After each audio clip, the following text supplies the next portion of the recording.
시청자 여러분 안녕하십니까. 뚜러뚜러 유뚜러입니다.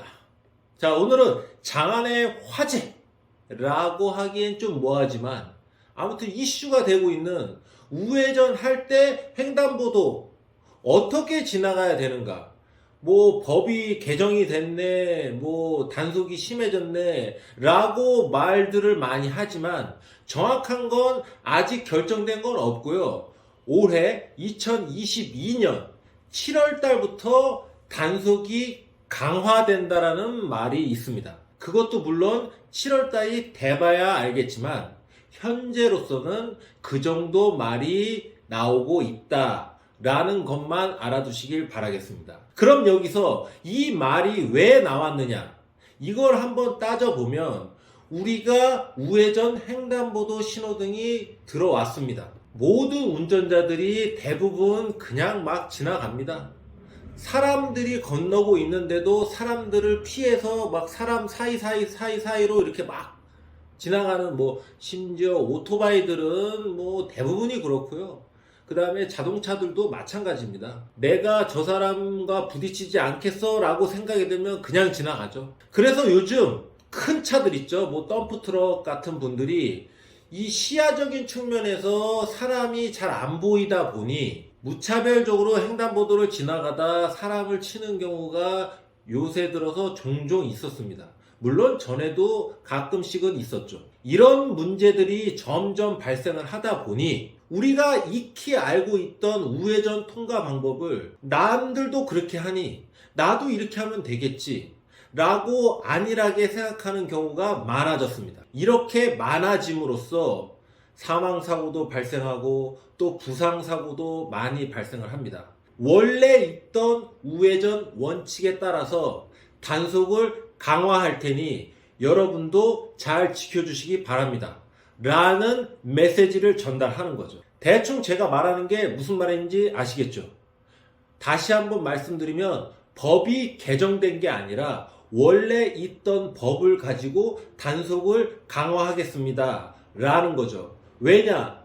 이게 너무 안 지켜지다 보니 그래서 법이 개정되는 게 아니라 단속을 강화하는 겁니다. 일단 세부적인 사항을 알아보기 전에 결론부터 말씀드리면, 횡단보도는 웬만하면 일시 정지 후에 사람이 건너는지 확인하시고, 그 다음에 보도블럭에서 뛰어오는 사람이 있는지 아니면 저 사람이 건너려는 의지가 있는지 내 눈으로 확인한 후에 보행자가 없습니다 라고 한다면 지나가시면 되겠습니다. 자, 그럼 세부사항을 보드판으로 한번 알아보죠.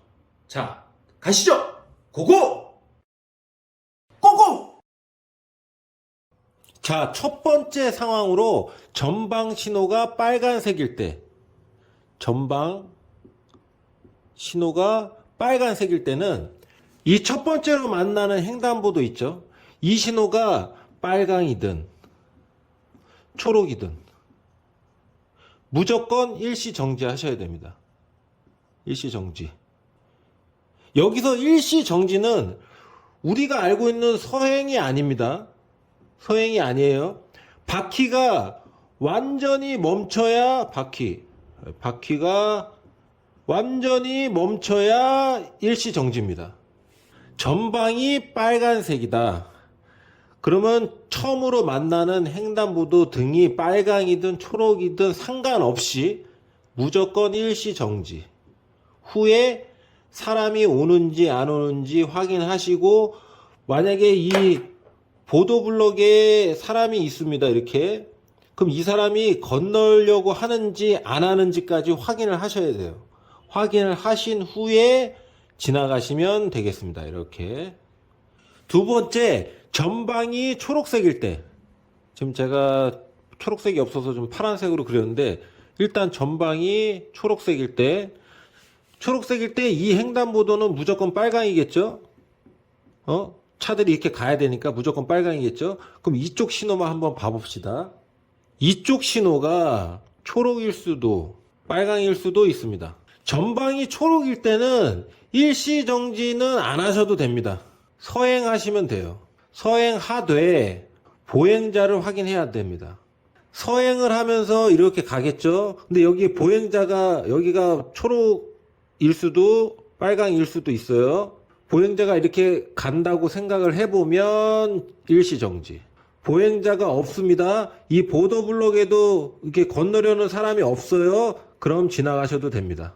그 다음에 세 번째로 신호등이 이렇게 동시에 주어지는 경우가 있어요. 동시에 모든 사람들이 다 건널 수 있도록 이렇게 된 사거리가 아마 있을 겁니다.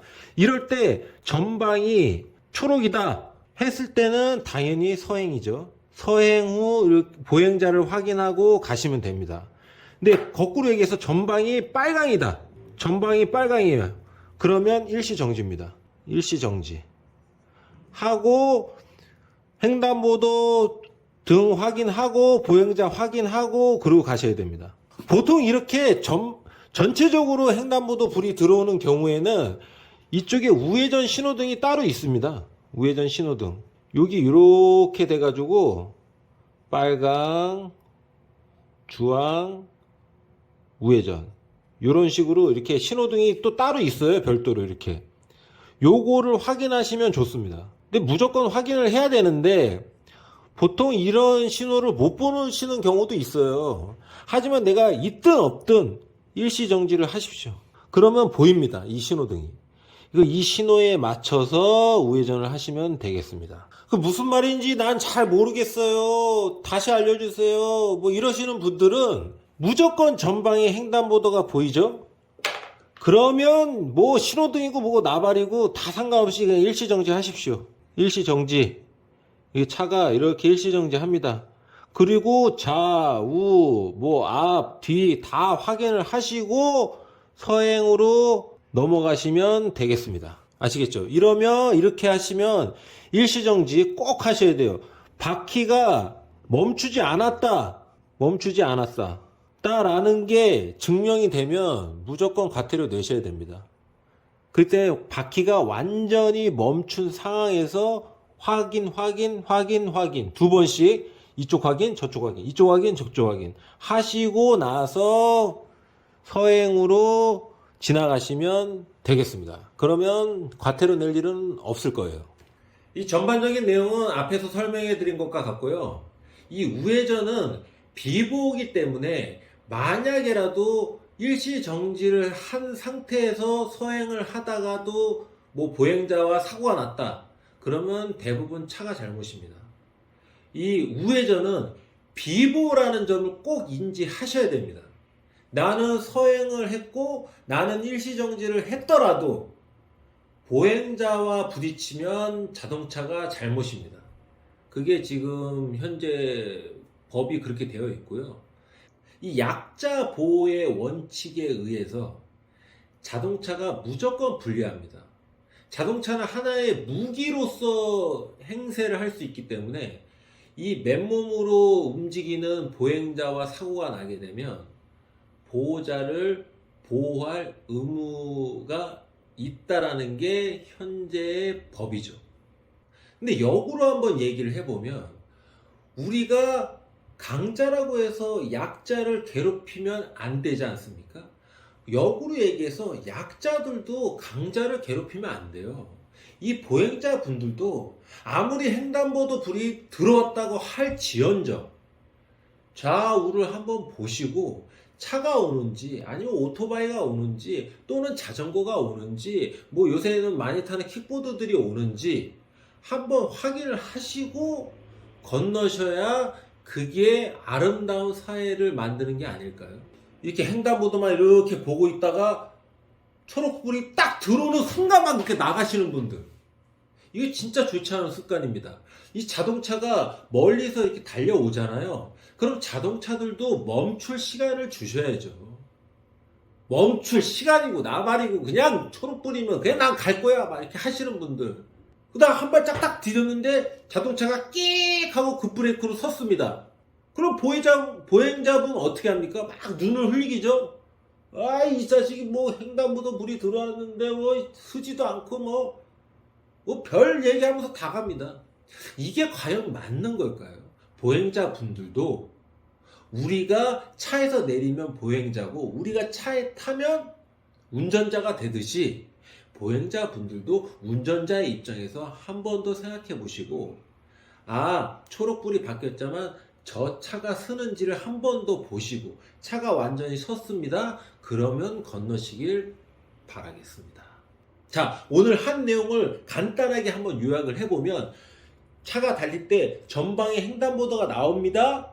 하지만 나는 우회전을 할 거예요. 그럴 때는 무조건 일시 정지. 좌우 보시고 가고, 또 우회전 횡단보도 또 나오잖아요. 그때도 좌우로 한번 보시고 가시는 걸 권장해 드리겠습니다. 특히 우리 덤프 트럭이나 이렇게 큰 차 모시는 분들 있죠. 큰 차 모시는 분들은 이 시야가 되게 좁습니다. 이 지대가 높기 때문에 이 밑에서 걸어 다니는, 특히 뭐 우리가 좀 조그만한 초등학생이나 아니면 유치원생들은 보기가 어려워요. 이 차가 이렇게 있는데 옆에서 이렇게 와가지고 차 앞으로 이렇게 지나가잖아요. 그러면 잘 안 보입니다. 그러니까 그럴 수도 있다라는 생각을 가지고 한 번 더 확인하시고, 아무 이상이 없다라고 생각했을 때 지나가시길 바라겠습니다. 자, 아름다운 사회가 되는 그날까지 저 유뚜로가 함께 하겠습니다. 고맙습니다. 고고!